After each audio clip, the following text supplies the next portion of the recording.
সবাইকে জানাই শুভ রথযাত্রা। এই রথযাত্রার দিন বাড়িতে খাজা না বানালে চলে নাকি বলো তো?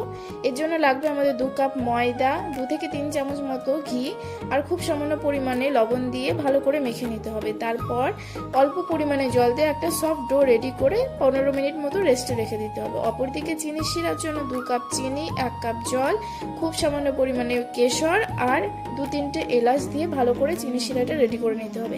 অপরদিকে লেচিগুলো কেটে নিতে হবে একে একে। তারপর প্রত্যেকটা লেচিকে রুটির মতো বেলে নিয়ে উপরে ঘি আর কর্নফ্লাওয়ার ব্রাশ করে নিতে হবে। এরপর রুটিগুলিকে আমরা একটি রোলের আকারে করে নেব এবং এই রোল থেকে ছোট ছোট করে আমরা খাজার আকারে কেটে নেব। এই খাজাটা প্রপার শেপ দেওয়ার জন্য আঙুল দিয়ে প্রেস করতে হবে, তারপরে একটু বেলনি দিয়ে আলতো করে বেলে নিলেই হবে।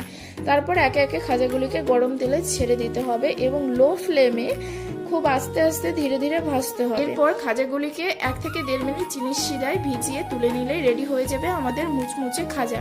রথের দিন অবশ্যই বাড়িতে বানিয়ে খেও, আর জগন্নাথ দেবকেও তোমরা নিবেদন করতে পারো। আর এরকম সুন্দর সুন্দর রান্না পেতে আমার চ্যানেলকে সাবস্ক্রাইব করে পাশে থেকো।